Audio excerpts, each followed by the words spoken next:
Amen. Amen. Amen. Je suis heureux de nous savoir aussi nombreux. Amen. La Bible nous dit, je suis dans la joie lorsqu'on me dit, allons dans la maison du Seigneur. Je crois que nous sommes tous en joie. La Alléluia. joie que donne le Saint-Esprit. Alléluia. Nous allons prier. Yahweh, grande est notre joie de nous savoir encore dans ta présence. Ta présence nous fait toujours du bien. 1 heure dans ta présence vaut mieux que 1000 ailleurs. Amen. Et nous confessons que ces moments sont qualifiés de moments de qualité au nom de Jésus, notre Seigneur et Sauveur. Amen. Yahweh, pendant que nous y sommes et que tu prends plaisir à nous parler, s'il te plaît, Seigneur, rends ministère à chaque cœur ici présent. Et parle-nous, Seigneur, afin que nous grandissions en toi. Ta parole nous fait du bien, comme toi-même tu nous fais du bien. Merci encore ce soir. Que tout ce qui s'appelle chez STS, Saint-Esprit entre en scène et transmet fidèlement ce que tu as préparé à ton peuple. Merci d'utiliser ma bouche.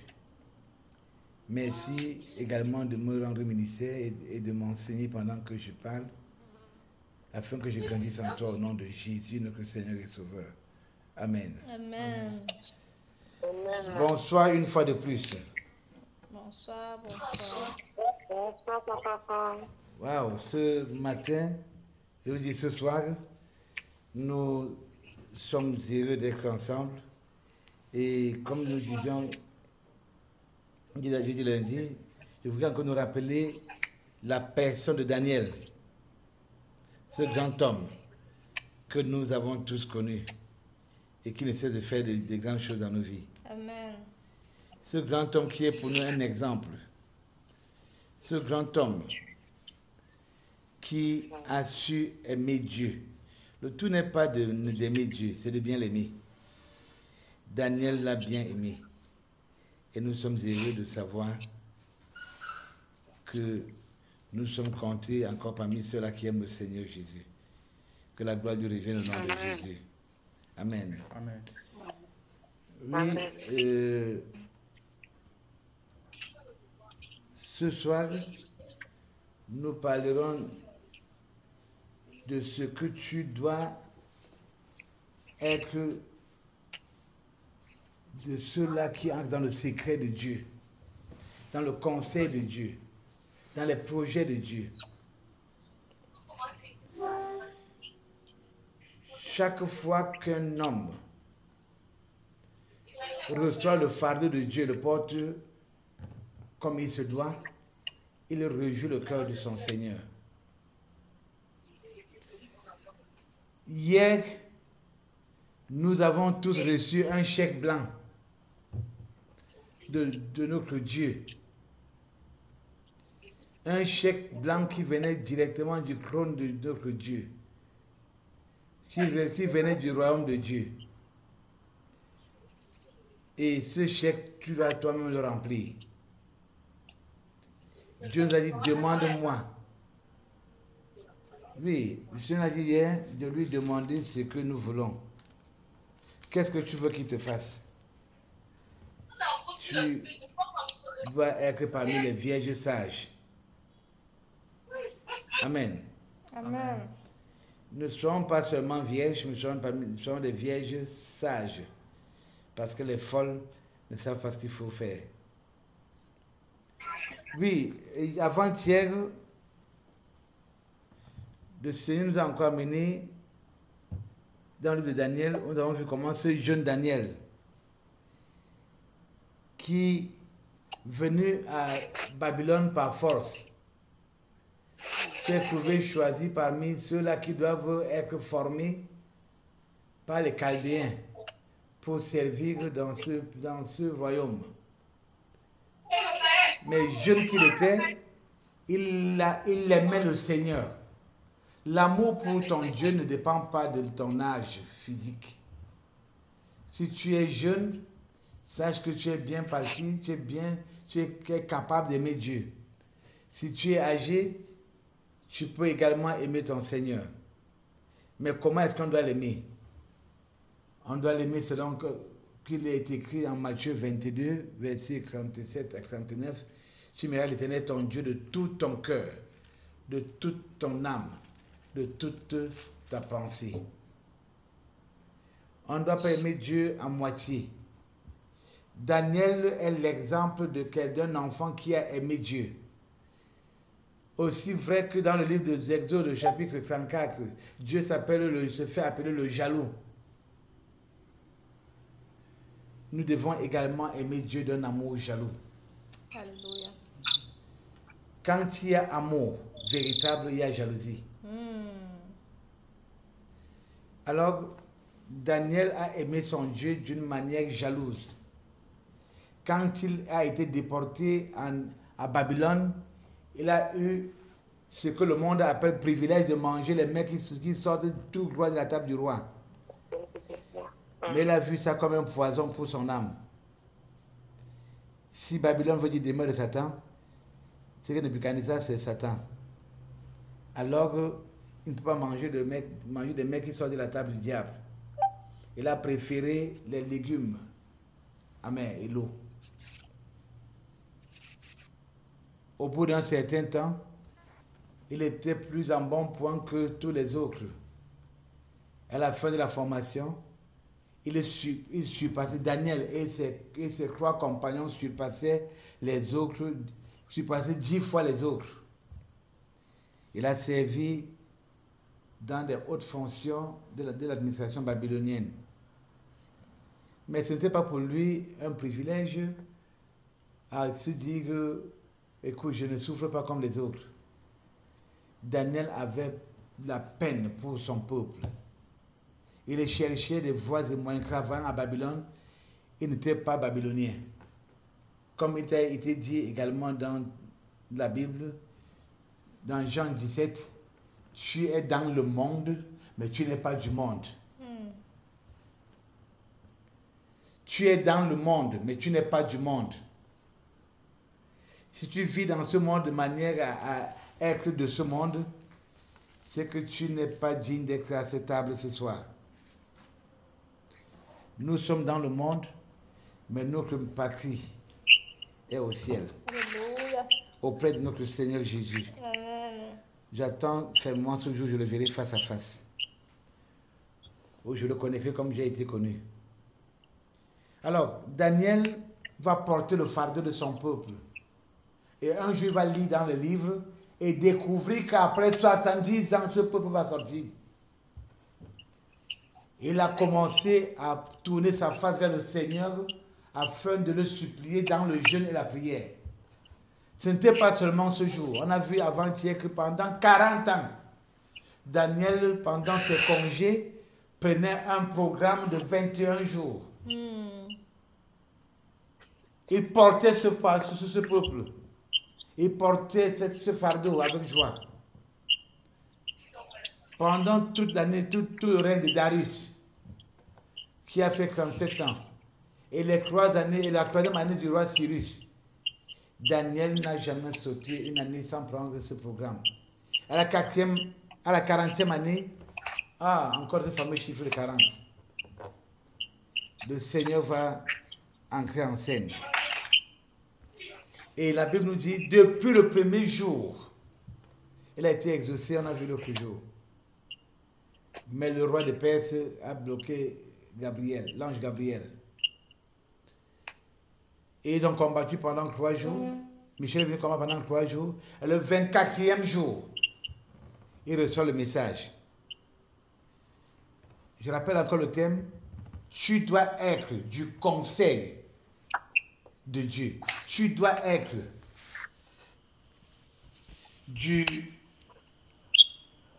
des projets de Dieu. Oui. Le Seigneur Jésus veut te transmettre ses projets.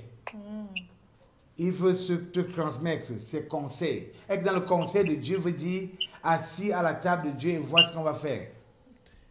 Daniel a tellement porté ce peuple que Dieu, de son trône, a approuvé l'œuvre de Daniel. Selon qu'il est écrit, le Saint-Esprit rend témoignage à notre esprit.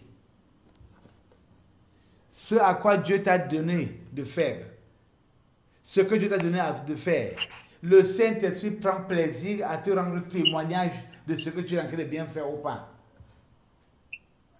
Nous ne sommes pas des orphelins. Nous avons un Père. C'est pourquoi on va ouvrir nos Bibles dans le livre de Daniel, chapitre 10, verset 14 seulement. Daniel, chapitre 10, verset 14. S'il te plaît, si quelqu'un a la page, qu'il nous fasse la lecture. Daniel 10, verset 14. Là, il est écrit: Je viens maintenant pour te faire connaître ce qui doit arriver à ton peuple dans la suite des temps, car la vision concerne encore ces temps-là. Amen. Amen.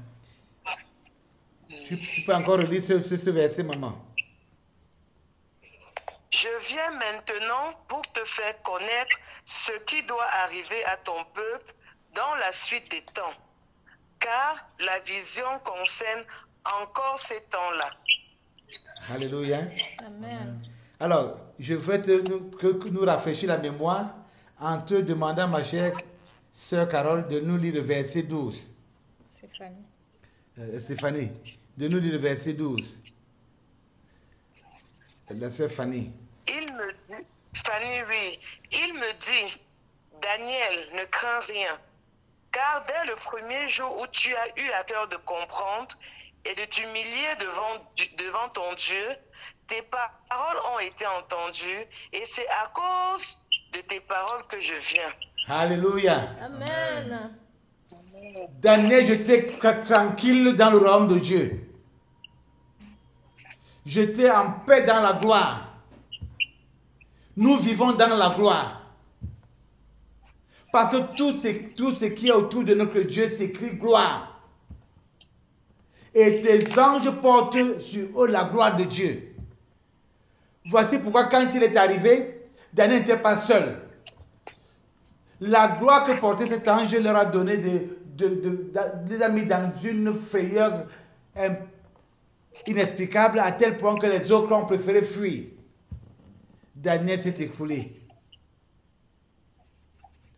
Daniel, c'est à cause de toi là, de tes paroles que je viens. Je voudrais te dire que ta détermination dans le service de Dieu donne du travail aux anges. Alléluia. Amen. Daniel était un homme comme toi et moi. Tu ne peux pas porter le fardeau du peuple de Dieu sans au préalable aimer Dieu comme Dieu veut que tu l'aimes. Si les hommes ont des langages d'amour, à plus forte raison Dieu. Si je ne connais pas le langage d'amour de ma femme, je peux bien l'aimer, je peux bien la combler de cadeaux, mais si elle est si son langage d'amour est du genre qu'elle attend les câlins à tout moment, je peux faire toute autre chose sauf ces câlins. Je peux vous assurer que je passerai à côté de la plaque. Les hommes ont leur langage d'amour, Dieu a son langage d'amour. Il veut que nous l'aimons de tout notre cœur. Si tu aimes Dieu de tout ton cœur, de toute ta pensée, de toute ton âme, écoute, tout ce que tu verras, tu trouveras en ça la gloire de Dieu, le royaume de Dieu, ou bien l'absence de la gloire de Dieu, du royaume de Dieu. En d'autres termes, le royaume de Dieu sera pour toi ton unité de mesure. Daniel était du nombre. Il a aimé le peuple de Dieu. Il ne s'est pas contenté de ses avantages Il ne s'est pas contenté de ses fonctions, mais il portait un fardeau.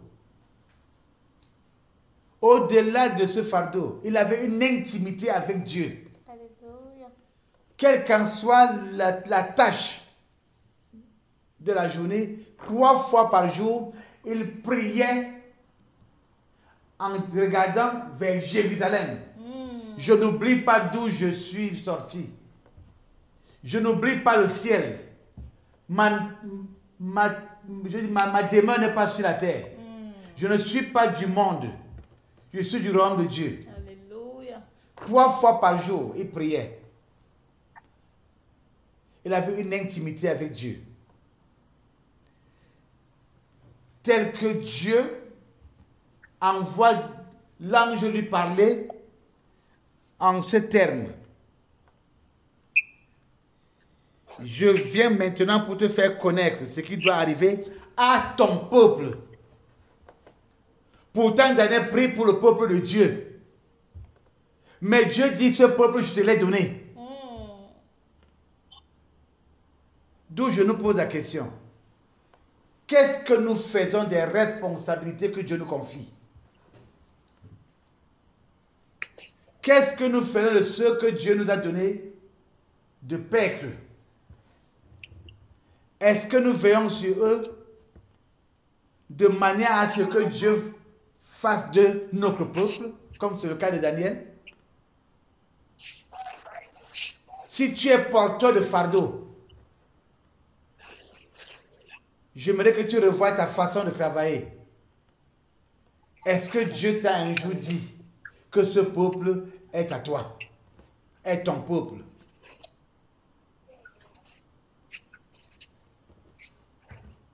Dieu dit encore à Daniel, je te fais savoir ce qui va arriver à ton peuple.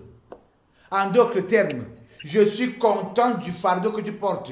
Et je t'engage à mieux porter encore ce fardeau. Parce que c'est ton peuple. Leur bien-être dépend de toi. Est-ce que tu sais que le bien-être des gens que Dieu t'a donné en charge, leur bien-être dépend de toi? Ou bien tu dis, en tout cas, c'est le peuple de Dieu, hein, je m'en fous. C'est Dieu qui connaît ce qu'il va faire d'eux. Je connais un porteur de fardeau qui s'appelait Moïse. Quand le peuple a péché contre Dieu, Dieu a décidé de les détruire. Et recommencer avec Moïse. Moïse va dire quelque chose à Dieu. Moïse va lui dire, au lieu de faire cela, Seigneur, je préfère que tu effaces mon nom du livre de vie, de la vie. Ce peuple ne mérite pas que tu l'extermines. Au lieu de le défaire, efface mon nom. Daniel est du nombre de ceux-là qui n'ont pas eu peur de la mort.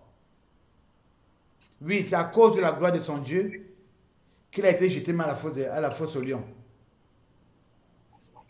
Qu'est-ce que tu as déjà risqué pour la gloire de Dieu? Et tu n'as pas encore risqué pour sa gloire, sache que le risque est en chemin. En face du risque, vas-tu renoncer à la foi ou bien tu vas continuer? Mais sache que si tu tiens à glorifier Dieu dans ta situation, Dieu va également se glorifier dans ta vie. Amen. Je viens te faire savoir ce qui va arriver à ton peuple. Ton intimité avec Dieu t'introduit dans le conseil de Dieu. Le peuple ne connaît pas ce qui va lui arriver. Mais Dieu te fait savoir ce qui va arriver dans le temps à venir à ton peuple.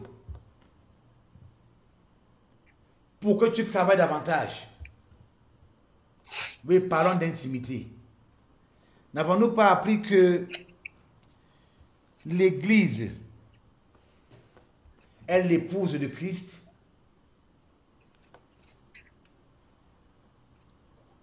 Toute épouse qui entretient une bonne intimité avec son époux, ancre directement dans le secret de son époux, dans les projets de son époux, dans le conseil de son époux. Quand l'intimité a des problèmes, les secrets ne te sont plus donnés. Je voudrais encore nous dire ce matin et ce soir, quel est notre degré d'intimité avec notre Dieu? Allons-nous être de ceux-là qui doivent entrer dans le conseil de Dieu? Ou bien c'est de manière superficielle que nous implorons notre Dieu? L'intimité avec Dieu est telle que nous nous trouverons en train de parler comme Paul. Je sais une chose. Moi que vous voyez, j'ai été crucifié avec Christ. Ce que je sais, c'est que j'ai été crucifié avec Christ. Si je vis, c'est un peu moi qui vis. C'est Christ qui vit en moi. Qu'est-ce que tu as déjà sacrifié? Qu'est-ce que tu fais de ta vie? Quelle est la nature de ton intimité? Nous avons vu l'autre jour comment est-ce que Paul a fait 15 ans en Arabie avec un seul sujet, il veut te connaître. Un seul sujet de prière pendant 15 ans. Révèle-toi à moi, je veux te connaître. Et Jésus, dans sa fidélité, l'a amené, il a vu des choses dans l'au-delà que le grand bavard, le grand savant Paul dit, c'est ce que j'ai vu. Il n'y a pas de mots humains pour expliquer cela. Si Paul ne peut pas expliquer, quel homme encore sur terre peut expliquer? Paul peut dire, l'évangile que j'ai reçu, il ne l'a donné à aucun autre homme sur terre. Quel est ton degré d'intimité avec Dieu? Dieu veut te transmettre quelque chose selon que tu prends plaisir à porter le fardeau qu'il t'a donné de la bonne manière. Quel est le prix que tu payes pour le peuple de Dieu? Parce que ce soir, Dieu te dit, c'est ton peuple. Leur bien-être dépend de toi. Si tu n'es pas à la brèche, si tu n'es pas à ton poste, alors j'ai dit 70 ans, ça va se prolonger. Pendant que Daniel parlait, il était presque à sa 60e année de service. Il a servi dans ce rang pendant 66 ans. Et après, c'est le départ. Va-t-il rentrer seul? Ou bien il va rentrer avec les autres? Avec le peuple? Quel est ton degré d'intimité avec Dieu? Nous sommes actuellement à ce programme du ciel ouvert. Le ciel s'ouvre sur toi pour la mission que Dieu t'a donnée. Veux-tu que ta mission soit comme celle de Christelle? Ou bien comme celle de Carole, pourquoi tu crois que c'est une mission?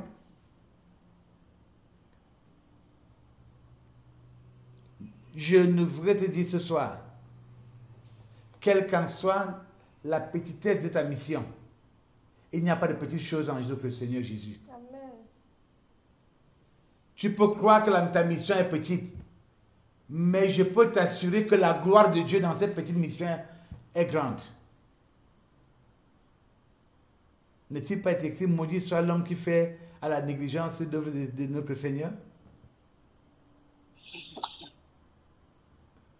Sois des bénis, pas des maudits. Alléluia. Dieu t'appelle ce soir à faire ton possible. Si tu n'es pas encore dans son conseil, fais ton possible pour y entrer, parce qu'il t'attend dans son conseil. ne sont dans le conseil de Dieu que ceux-là qui sont conscients de ce qu'à la mort du Seigneur Jésus, le voile s'est déchiré. Amen. Le voile s'est déchiré. Et il n'y a plus de barrière pour le lieu, pour le Saint des Saints. Mais ne va dans le Saint des Saints que des hommes qualifiés, que des souverains sacrificateurs. Est-ce que tu es du nombre?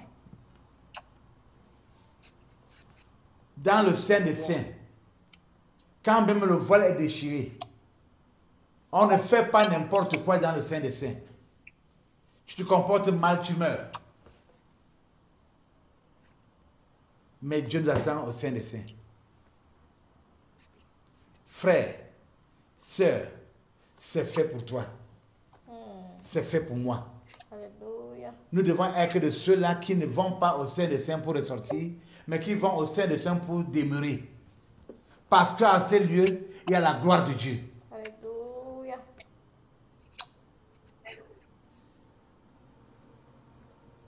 Notre Bible nous dit qu'au Saint des Saints, il y a un parfum.